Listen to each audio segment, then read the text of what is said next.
Sip.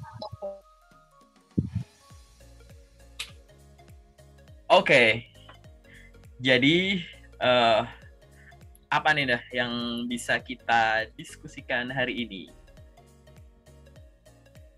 Oke, siap-siap. Sebelumnya makasih banyak ya Pak atas kesempatannya gitu ya. Hmm. Udah meluangkan waktunya untuk ngadain ya coaching klinik lah ya. Ini one on one session mungkin bahas tentang HR things gitu ya. Mungkin bahas yang pertanyaan kemarin juga kali ya. Kita recall lagi gitu ya Pak. Pertanyaanku kan adalah Wah, apakah lucu nggak ya? dalam format si Nggak, lanjut aja, Oke, lanjut, wah lanjut tapi aja. Aku lagi iseng-iseng aja. oke. Gimana? Oh Pertanyaannya oke apa? siap. Ini kita mungkin kita recall lagi kali ya, kita Boleh. recall lagi pertanyaan aku yang kemarin gitu. Apakah format resume ya, terutama ya resume itu kan harus pack di satu halaman ya. Nah, ketika kita banyak nih pengalaman yang mungkin relate di satu satu term atau satu bidang gitu kan, tetapi tidak memungkinkan di satu halaman. Kalau misalkan layoutnya itu diganti gitu kan, bukan mengikuti yang general misalkan A4 tapi lebih ke B4 dan seterusnya, apakah itu boleh atau enggak ya Kak? Oke, menarik ya. Jadi begini, pada saat kita menulis suatu CV atau resume, khususnya kan kalau kamu kan mau terserah ya yang mana gitu ya. Maka terkait dengan halaman intinya satu. Halaman itu boleh 1 sampai 3 halaman kalau CV. Tapi kalau resume itu biasanya 1 halaman gitu ya.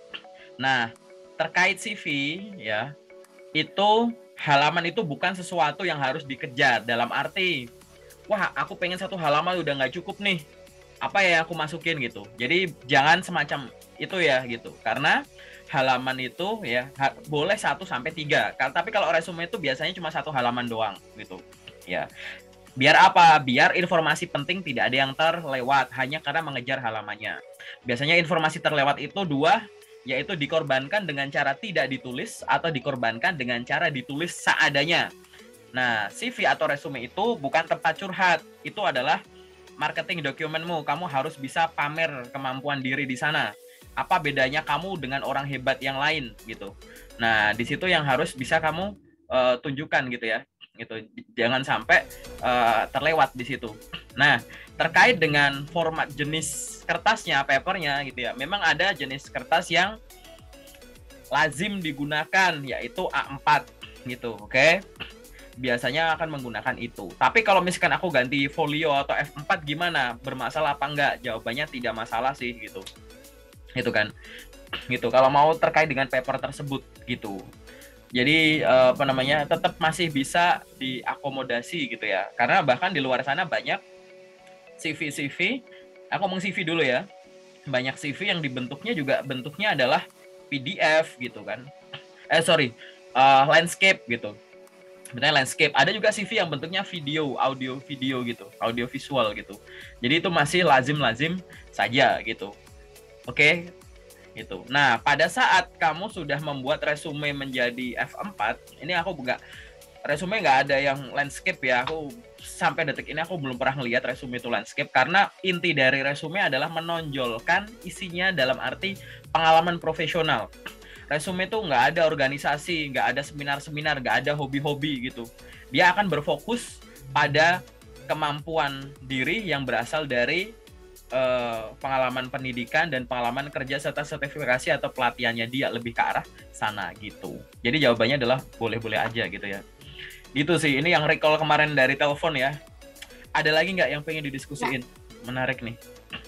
Oke, pasti ada sih ya Pak, banyak lah ya. Karena aku kan sebenarnya baru resign dari pekerjaan lama dan itu bisa dibilang salah satu pekerjaan profesional aku di bidang full time ya. Nah, ketika resign kan sekarang lagi jadi job hunter nih kan, pasti dapat rejection dong, pastinya gitu ya. Nggak semua application itu lolos itu kan, terutama di tahap screening CV gitu kan.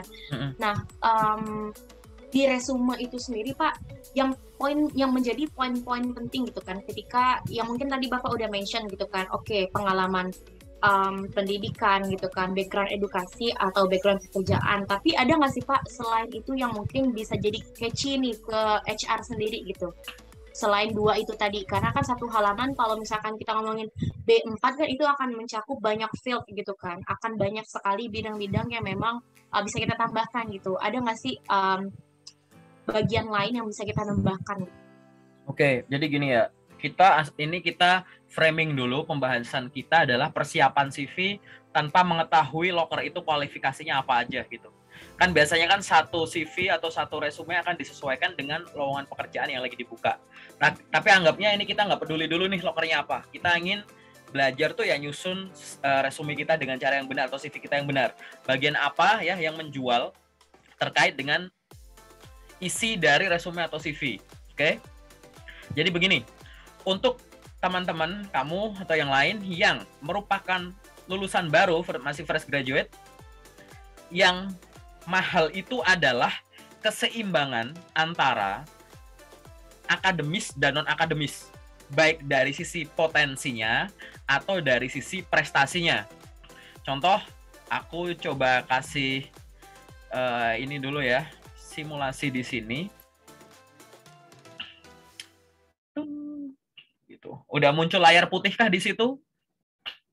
Gitu, Pak. Jadi seorang fresh graduate itu ya, dia akan diukur sebagaimana asumsinya itu adalah ini permukaan air gitu ya. Jadi yang asumsinya adalah sebagai sebuah iceberg gitu atau bongkahan es biasa, floating iceberg gitu. Ini kalau iceberg itu kan suka analoginya tuh buat hal yang lain. Nah, sama aja gitu. Ya, ini permukaan air. Above sea level, di atas permukaan air, ini sesuatu yang visible. Visible tanpa perlu ada ibaratnya usaha lebih yang susah gitu ya untuk mengetahui, ya kan? Yang ini yang sementara invisible, nggak kelihatan dulu karena masih belum emerge gitu. Nah, di atas permukaan ini ada sesuatu yang bisa ditunjukkan. Dari mana? CV, misalkan, ya kan? Branding di sosmed gitu. Itu adalah sesuatu yang bisa muncul gitu, yang kelihatan, ya kan? Gitu. Jadi kalau kita bahas CV, ya biasa CV dia tuh akan ada di sini. Tapi intinya gini, orang itu kan pasti nggak mungkin cuma segini doang dong. Pasti ada kedalamannya yang anon gitu, ya kan? Mungkin CV dia tuh nunjukin kelihatan, seolah-olah di CV dia ukuran dia tuh memang segini. Tapi HR nggak percaya gitu aja. Barangkali puncaknya lebih tinggi, dalamnya lebih dalam gitu, gitu kan? Sehingga untuk seorang fresh graduate gitu, ini aku kasih yang selanjutnya ya, akan mahal kalau ada keseimbangan antara akademis dan non akademis. Balance-nya tuh di sini, di timbangannya ini gitu ya. Gitu. Apa akademis itu? Akademis itu batas bawahnya ada batas atasnya. Batas bawah ini namanya potensi non akademis. Ini namanya prestasi non akademis. Oke?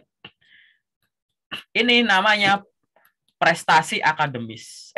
Potensi akademis, ini prestasi akademis. Oke? Batas atas itu pasti prestasi, kita anggap prestasi. Batas bawah itu potensi.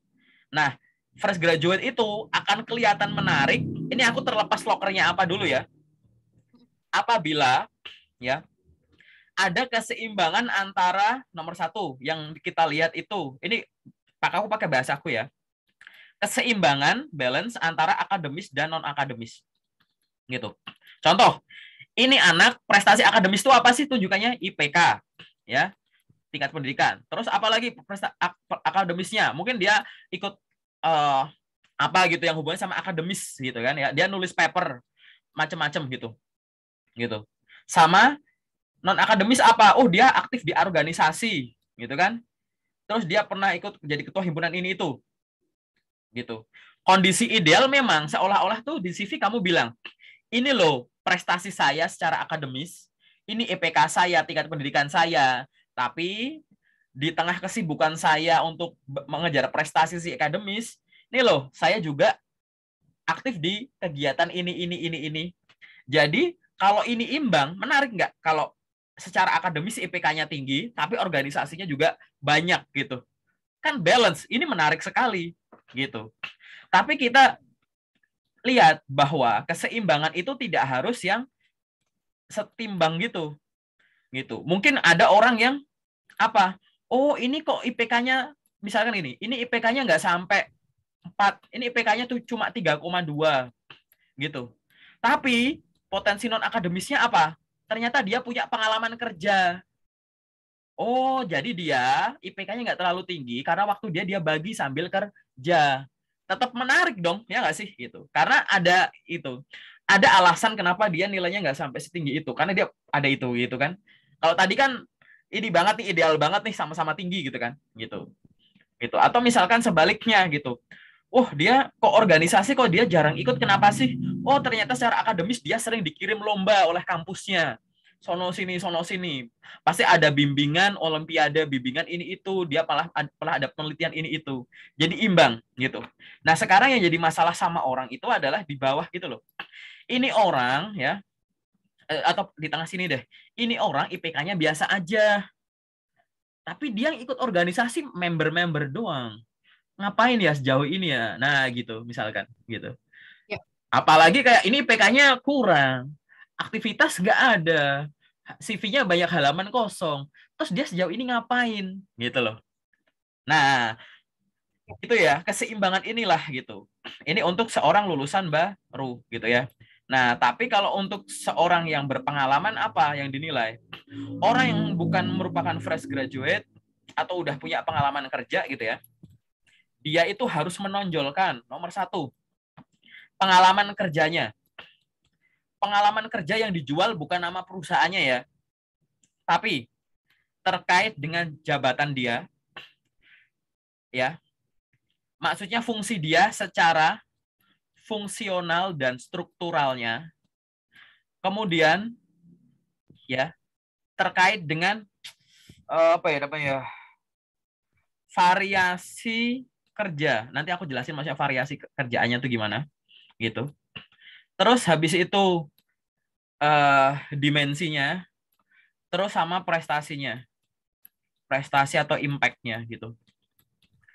Nih, maksudnya jabatan hubungannya sama fungsi sama struktur gini. Kamu jabatan tertinggimu terakhir kemarin adalah, misalkan ya, kamu kemarin jabatan terakhir kamu itu adalah seorang sales manager.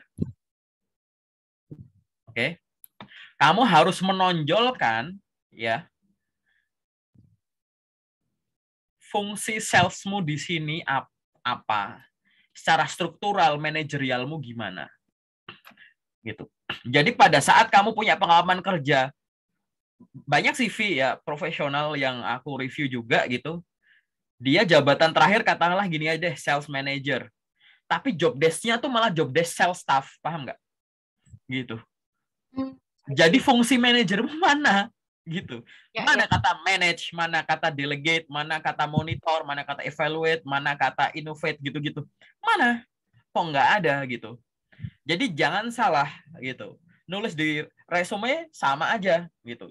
Ada fungsi secara struktural, kamu ke atas gimana, ke samping gimana, ya kan? Ke atas direct report ke siapa, hubungannya sama siapa, ke samping gimana gitu. Jadi pada saat kita menuliskan di resume atau di CV, ini tonjolin secara fungsional dan struktural. Fungsimu tuh sales, bukan operation misalkan gitu. Apa lingkupnya seorang sales? Tapi kan di sini kamu manager, bukan staff. Jadi jangan ngeluarin yang sebenarnya itu adalah job desk bawahanmu. Gitu. Ya kan? Ini contohnya gini ya. Ya kan? Gitu. Ini terkait dengan fungsional dan struktural gitu. Yang selanjutnya yang aku sebut sebagai variasi kerja gitu. Variasi kerja itu gimana gitu. Saya pernah handle retail, saya pernah handle yang misalnya saya pernah handle yang eceran gitu ya. Saya pernah handle yang grosiran gitu. Saya pernah di pasar online, saya pernah menjual secara offline. Saya pernah menjual di dalam negeri, saya pernah menjual di luar negeri. Saya pernah menjual di toko tradisional, saya pernah menjual di event gitu. Saya pernah menjual ke orang biasa, saya pernah menjual ke pemerintahan gitu. Variasi masalah yang kamu hadapi nih loh gitu. Kita misalkan kita sama-sama sales kacamata, kita berkacamata ya gitu. Ya kan? Aku jualan kacamata di tokoku. Tapi kamu jual kacamata, kamu punya toko. Kamu buka franchise, ada cabangnya, ya kan? Jadi kamu ngejual nggak cuma jual tokonya, tapi kamu jual brandmu biar ada orang buka franchise, ya kan? Kamu jual kacamatamu ternyata secara online di TikTok, ya, habis itu di sosial media semua, di Facebook, di Instagram. Ternyata kamu juga di marketplace, punya akun di Shopee, di Tokopedia gitu. Lebih variatif siapa? Kamu kan? Gitu. Gitu. Itu loh yang harus kamu tonjolkan. Banyak orang lupa menonjolkan dari sisi sana. Banyak orang nulis job deskripsi sebagaimana job deskripsi general. Gitu. Kamu pernah jadi sales staff, terus job desk yang kamu tulis adalah menjual produk ke calon konsumen. Gitu. Kamu kurang memegang. Jadi kamu kayak berceritanya itu adalah ya you just an ordinary sales itu. Kayak menjual produk ke konsumen. Itu definisi sales dari ujung bumi utara sampai selatan ya begitu, jual produk ke konsumen. Tapi apa gitu? Kamu kurang melihat itu. Nah, ini loh, habis itu hubungannya sama ini ketiga ini dimensinya. Maksudnya dimensi itu gini. Aku jelasin di halaman lain ya, gitu. Gitu. Ini kamu sebagai seorang profesional. Ya kan? Dimensi itu melingkupi ruang dan waktu. Ya kan? Jadi, kalau kamu mau mendeskripsikan pengalaman kerja gitu kan. Kamu ngejualnya kemana? Caranya apa? Ini apa namanya? Kemana tuh misalkan konsumen. Cara. Terus apa lagi? Misalkan jumlah, jenis, harga gitu. Gitu. Gitu. Kenapa kok aku kemana ini konsumen kan gitu, cara gitu. Misalkan gini, kamu punya produk katakanlah kacamata. Ini aku kasih aja kacamata. Di kacamata itu ada cara menjual dari katakanlah ini sumbu ya. Kalau kamu tahu matematik ini katakanlah ini sumbu 0, ini adalah sumbu ujung. Yang artinya ini adalah semua cara yang ada untuk menjual kacamata. Tapi dari semua cara yang menjual kacamata ini kamu bayangin aja ya. Ini sumbu 1, 2, 3, 4, 5, 6, 7, 8, 9, 10. Panah ini anggapnya sumbu. Ada 10 cara yang bisa kamu pakai untuk menjual kacamatamu. Ya kan, lewat sosial media, lewat marketplace, secara offline, keliling, visit, gini-gitu gitu ya. Nah, cold calling, dari semua cara ini, ternyata kamu ngejualnya tuh pakai 7 cara yang ada dari 10 cara. Gitu ya. Terus kemana? Kemana ini misalkan ada 5 tujuan, 5 benua misalkan. Kamu ngejualnya ke semua benua, berarti semua cara kan kamu pakai, titikmu di sini. Itu. Harga, ada harga yang segini, kamu sampai segini, kamu cuma di sini gitu. Sehingga kebentuk ini loh, dimensimu tuh nanti akan kebentuk begini. Misal di sini ada satu panah lagi gitu ya. Lah ini loh dimensimu tuh ini loh. Gitu. Seorang sel satu sama yang lain kan pasti dimensinya beda gitu ya. Ada yang semua harga dia ini tapi nggak semua cara dipakai gitu. Ini biar kamu tahu nge-mapping kemampuan dirimu gimana gitu. Nah, itu yang aku maksud sebagai dimensi ini. Jadi ibaratnya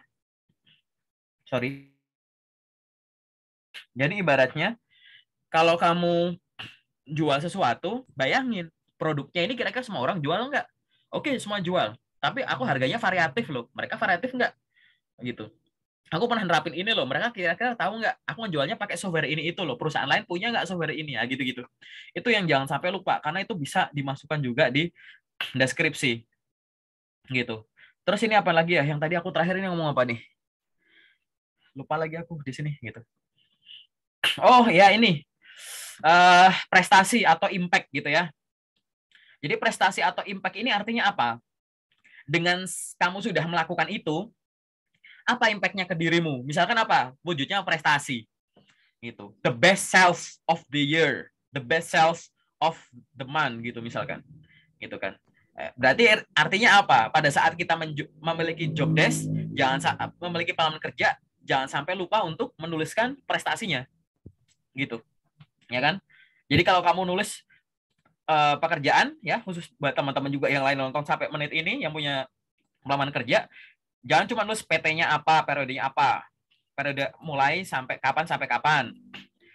Jabatanmu sebagai apa? Responsibility titik 2, 1, 2, 3 apa? Terus aja di sini nggak apa? Achievement titik 2, 1, 2, 3. Gitu. Prestasi. Prestasi itu tidak harus yang tadi ya, menang dapat duit, dapat piagam viral gitu-gitu nggak harus. Tapi selama kamu menjabat ini, prestasi terbesarmu apa? Nah, prestasi ini akan sangat menarik kalau kita bisa tuliskan sebagai angka. Angka tuh angka apa? Biasanya kalau kamu nonton videoku yang lain, kamu akan sebut, aku biasanya sebut ada 3 ya angka itu. Yang pertama itu adalah angka bersatuan. Angka bersatuan itu contohnya sekian unit, sekian cabang, sekian eksemplar, sekian box gitu. Mampu menjual 2.000 box nasi ayam per bulan, misal gitu. Gitu. Atau mampu menjual 100 unit motor per bulan selama 2021 gitu. Itu kan prestasi. Walaupun itu bukan the best of your team gitu ya, tapi itu kan pencapaian terbesar kamu gitu. Pokoknya ada angka, ada satuannya. Gitu. Gitu kan. Mampu menyelesaikan sekian kontrak gitu per hari rata-rata. Kalau kamu call center mampu menyelesaikan sekian tiket customer per hari gitu. Pokoknya ada load-nya lah gitu. Jadi namanya angka bersatuan. Ada angka yang aku pisahin dari satuan walaupun disatuan adalah angka yang ada value-nya gitu, angka bernilai. Mampu menjual 1.000 kacamata senilai 1 miliar per bulan gitu. Jadi ada senilai berapa gitu. Munculin itu gitu. Ya kan? Pokoknya ada nominal gitu. Nah, yang ketiga adalah growth. Growth itu pertumbuhan. Biasanya dia akan lewatnya persentase. Growth ini ada 2 ya. Ada yang naik, yaitu peningkatan omset, atau yang turun, penekanan biaya operasional atau expense, yang hubungannya operational expense gitu ya. Gitu. Gitu kan. Itu. Sukses melaksanakan 3 pilot project yang mampu menekan biaya operasional tahunan sebesar 30%. Nah, ditanya lagi nanti akhirnya, apa pilot projectmu? Saya ngelakuin ini, Pak. Saya ngelakuin ini. Yang tadinya harus A, B, C, D, E, sekarang bisa saya putus tuh pengerjaannya. Waktunya lebih efektif, cost-nya lebih rendah, tapi hasilnya sama. Gitu. Nah, setelah itu, di project selanjutnya, karena itu udah kita kuasai dan hasilnya sama, di bulan selanjutnya hasilnya harus meningkat gitu. Nah, gara-gara itu dibandingkan dengan tahun sebelumnya, saya udah bisa menekan biaya operasional sebesar 30% dari bulan sebelumnya, dan revenue-nya tumbuh sebesar berapa persen dibandingkan tahun sebelumnya. Gitu-gitu. Ini adalah sesuatu yang aku kasih contoh yang gampang, karena sales ngomongin angka mulu gitu ya. Gitu. Tapi masing-masing job desk, aku yakin 100% bisa didefinisikan secara lebih tegas. Kita nggak perlu ngomong baik, luar biasa gitu, atau hal-hal yang sifatnya soft skill, ya kan? Karena dengan mengeluarkan angka itu nggak bisa dibantah. Angka itu nggak bisa dibantah, gitu. 1+1 sama dengan 2. Ini nggak akan ada yang bisa bantah. Mau ini dikasih 1 apa? 1 gelas tambah 1 gelas ya 2 gelas gitu. Nggak bisa dibantah. Tapi kalau misalkan kamu ngomong kayak mampu memberikan performa luar biasa pada tim, ngambang kan? Ini luar biasa tuh gimana? Jangan luar biasa menurutmu? Menurut perusahaan ini biasa aja, gitu. Perusahaanmu sih small enterprise, kita big enterprise, nggak ada apa-apanya kamu, gitu-gitu. Jadi kurangi ya pada saat menulis resume itu, kurangi hal-hal yang sifatnya klaim pribadi, soft skill, gitu ya. Tapi lebih banyak tunjukkan scope. Nah, ini di kesimpulan. Ntar, satu lagi. Jadi, intinya adalah kamu ya, tonjolkan job desk, tadi ya, yang 5 tadi, biar tahu scope-nya. Jadi intinya tuh gini, kamu, ini lingkup tanggung jawab saya, ini sumber daya yang saya miliki, ya kan? Secara ruang dan waktu, nah ini tadi aku lupa nih. Ini kan cuma ruang. Di sini kan ada waktu. Gitu kan? Ada sisi waktu. Nah, dari sisi waktu, kamu bisa ngecek kayak seberapa sering, seberapa lama, gitu-gitu. Jadi bisa digituin, gitu ya, gitu. Nah, gimana biar kamu bisa menuliskan CV atau resume sedetail itu, gitu. Biar ini, intinya kan yang kamu tonjolin adalah ini lingkup tanggung jawabmu, gitu kan. Kamu di lingkup tanggung jawabmu tuh kamu beririsan dengan lingkup tanggung jawabnya siapa. Jadi departemen mana yang berhubungan sama kamu secara dekat. Kamu harus dari report ke siapa gitu. Jadi kamu punya scope, punya tanggung jawab, Ya. bisa kamu eksekusi sebagaimana gitu. Tapi biar ada gambaran ini tipsnya apa dari aku biar gampang gitu. Selalu tanya diri teori namanya how and why. Gitu. How itu apa? Jadi misal kamu bingung nih mau ini job desk apa. Ya how tuh pertama kan word dulu dah ya. Sebenarnya how and why aja sih. Kayak how much, how many, how often, how hard gitu. How apa namanya? Ya gitu-gitu. How many sekian lah, kenapa why-nya, kenapa segitu, karena saya pengen begini, oh berarti jadi job desk tuh melakukan ini gitu. Nah semua how and why ini nanti buat nge-breakdown tugas dan tanggung jawab, tapi ini semua kan baliknya ke KPI kamu gitu. Nah ini adalah cara yang pengen kamu apa namanya, yang bisa ya digunakan untuk nge-breakdown gitu. Jadi seorang profesional tadi gitu ya, dia harus bisa menjual tadi pengalaman kerjanya, ya kan? Itu yang tadi banyak itu namanya pengalaman kerja ya gitu. Tapi di breakdown-nya jadi 5 hal tadi ya, gitu. Terus selain pengalaman kerja, jadi yang kedua adalah apa? Pengalaman training atau sertifikasi. Kamu pernah ada nggak training atau sertifikasi yang ibaratnya in-house dilakuin sama tim HR internal, atau kamu dikirim tuh untuk ikut pelatihan apa gitu. Ini mahal soalnya gitu. Ya kan gitu. Terus apalagi yang lain? Ini adalah achievement and impact gitu. Intinya tuh orang yang udah kerja tuh ini. Jadi kalau misalkan aku punya pengalaman kerja banyak dan gara-gara itu aku nggak bisa masukin organisasi, boleh nggak? Boleh gitu. Karena kamu ngejual ini. Ini adalah kemampuan. Karena dari semua ini nanti dia akan diturunkan menjadi skill. Skill ini nanti dia jadi 4. Ada yang namanya industry knowledge atau pengetahuan bidang sektoral. Misal kayak gara-gara saya punya pengalaman ini selama sekian tahun pernah menjadi ini, saya akhirnya paham hal-hal yang berkaitan dengan sales and marketing, business development misalkan, gitu kan, gitu, digital marketing, business administration, B2B sales gitu, international import export gitu kan ibaratnya kan, atau apa namanya international trade gitu-gitu. Pokoknya apapun yang sifatnya sektoral kita pengetahuan bidang gitu. Atau ada tuh nama-nama yang diturunkan dari nama-nama mata kuliah biasanya gitu kan, atau nama-nama departemen dalam perusahaan. Terus yang kedua adalah hubungannya sama tools and technology. Dia akan kebagi jadi 2, hardware sama software gitu, ya kan. Kamu nguasai hardware apa, bisa mengoperasikan apa gitu. Kalau kamu ketemu sama user dan kamu fungsional, tanya, kamu bisa ngelakuin ini pakai apa, pakai ini, oh itu yang versi berapa, oh gitu ya gitu. Emang itu udah otomatis atau yang ininya bagian ini masih manual Pak, tapi yang ini udah otomatis. Oh itu versi yang terbaru ya, kalau di kita masih yang lama dan lain-lain. Itu diskusinya bisa sampai situ. Atau software. Saya pernah ngolah ini Pak. Kau pakai apa? Saya pakai ini. Oh kalau di perusahaan ini pakainya ini. Oh ya mirip lah ya gitu. Gitu misalkan. Software-software yang dikuasai. Ini lebih dari sekedar Microsoft Office ya di sini ya. Terus adalah language. Kemampuan bahasa. Skill yang selanjutnya. Bahasa apa yang kamu kuasai secara profesional, spoken and written-nya gitu.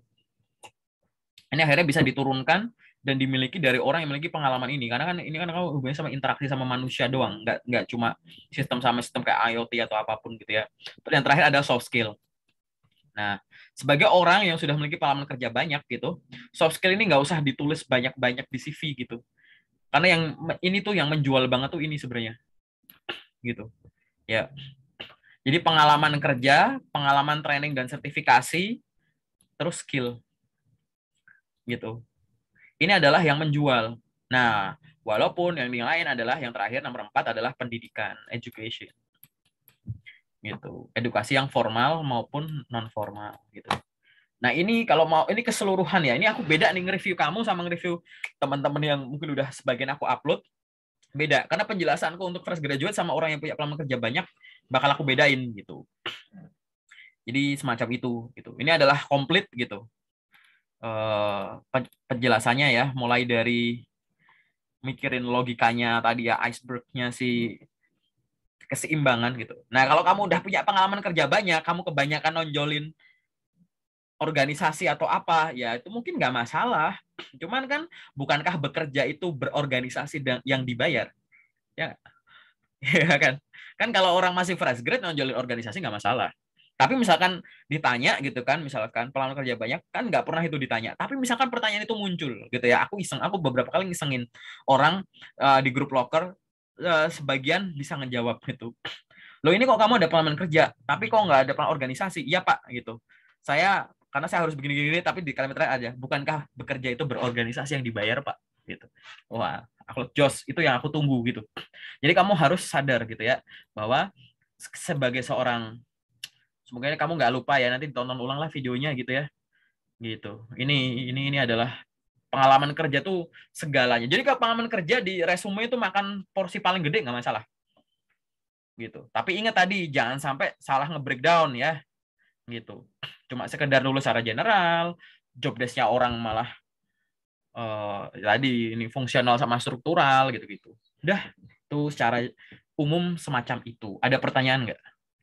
Oke, wah, keren banget nih ya pembahasannya tuh mengkerucut dari general sampai ke spesifik banget ya, breakdown per detail. Aku juga banyak nyatet nih Pak. Ini ngomongin soal itu tadi ya, misalkan kita merasa kita udah fulfill itu semua ya di dalam resume atau CV kita kayak yang udah Bapak jelaskan gitu kan. Hmm. Tapi ternyata ketika apply kerjaannya nggak match gitu kan. Selain karena nggak rezeki gitu ya, pastinya karena mungkin kualifikasi yang kita punya itu kan nggak sesuai kan dengan requirements dari perusahaan terkait ya. Nah, ketika kita apply di job yang berbeda-beda, misalkan, oke, di perusahaan A saya apply untuk posisi account eksekutif nih, perusahaan B saya apply untuk business development. Apakah kemudian CV itu harus kita rombak untuk setiap perusahaan terkait yang akan kita apply di posisi yang berbeda, Pak? Oh, keren sih ini sih, bakal panjang banget ya gitu. Nanti kita bikin sesi 2, 3 ya. Jadi sama Oh, kamu boleh, boleh, kita boleh. trilogi dan lain-lain ya, kita bikin panjang. Jadi idealnya satu loker, satu CV gitu kan. Karena loker itu kan walaupun mirip nggak ada yang identik. Loker sales gitu kan. Loker sales sepatu sama loker sales baju pasti beda gitu. Beda. Ya Ya. kan? Idealnya begitu. Tapi kita hidup di zaman yang mudah, bersyukurlah ya gitu. Ya aku juga bersyukur sih gitu. Kenapa gitu? Loker itu bisa kita kategorikan ada 3 jenis nih. Ada namanya loker spesialis, loker khusus gitu. Ada namanya loker setengah open lah gitu. Ada loker yang open banget gitu. Loker setengah khusus itu apa? Misal dari sisi pendidikan. Dibutuhkan minimal S1 teknik elektro. Itu mau teknik industri, teknik lingkungan, teknik geologi, daftar, pasti ditolak. Karena kita butuh itu. Ya kan? Ada loker yang setengah open. Dibutuhkan minimal D3 atau S1 administrasi bisnis, marketing, atau jurusan lain yang setara gitu misalkan. Jadi loker ini cocok untuk beberapa tingkat pendidikan gitu. Kan setengah open ini kan bukan yang strict gitu. Ya kan? Ada loker yang sangat open gitu. Ya. Ada loker yang sangat open. Loker yang sangat open tuh contohnya kayak gimana? Minimal D3 atau S1 semua jurusan. Itu mau dari tadi elektro, kedokteran, filsafat, daftar semua boleh. Ini aku ngomong pertimbangan pendidikan doang ya, gitu. Ya kan? Ada loker dari sisi pengalaman kerja, misalkan. Pengalaman kerja. Gitu. Aku ganti warna deh, biar ada beda gitu ya. Pengalaman kerja. Yang loker strict, minimal 5 tahun di posisi yang sama. Kamu mau baru 1 tahun nekat daftar, udah, nggak bisa. Gitu. Gitu kan? Di sini, gitu. Minimal 1 sampai 3 tahun range gitu misalkan. Misal lo ya, gitu. Loker yang open banget minimal 1 tahun, fresh graduate dipersilahkan melamar. Wah ini bebas ya gak sih? Gitu, gitu. Ini cuma permainan kayak begini doang. Ini dan unsur-unsurnya macam-macam nih. Kualifikasi apa-apa kayak begini loh. Kita sadari kayak begini. Nah habis itu kita cek ya sejauh ini tuh kita tuh ngincernya yang sejurusan apa enggak. Terus kita tuh gimana ngincernya sejauh ini gitu. Jangan-jangan CV kita warnanya tuh warna bidang kita, warna jurusan kita. gitu kan? Ya kan? Tapi kamu ngelamarnya ke sini terus. Gila-gilaan ke sini. Ya gimana nyangkut gitu. Ya kan? Atau CV-nya kamu ya spesifik gitu. Jurusanmu katakanlah teknik elektro. Gitu kan? Terus habis itu kualifikasi yang kamu tulis di CV ini istilah-istilah di jurusan elektro doang. Kamu ngincernya yang ini, loker semua jurusan. Tapi bidang-bidang yang dibutuhkan di semua jurusan kamu nggak masukin. Software-software kamu masukin software-software di bidangmu, ya kan? Software kemampuan misalnya kayak Microsoft Office lah atau editing video foto biasa, nggak kamu masukin. Warna CV-mu tuh warna spesialis, tapi kamu pakai untuk yang kesini, gitu. Yang nggak nyangkut banyak juga, gitu. Ini baru dari sisi jenis lokernya, ya kan? Belum nanti dari sisi apa? Platform lokernya. Ini CV-mu. Kamu sekarang punya email, punya website, punya Jobstreet, punya LinkedIn, punya Glints, punya Indeed, punya Lumina, apapun banyak gitu. Terus kamu ngelamar ke sini, ke sini, ke sini, ke sini. Ini gini ya, CV itu harus benar cara bikin dan cara pakainya. Nah, maksudnya gimana? Habis ini aku jelasin ya.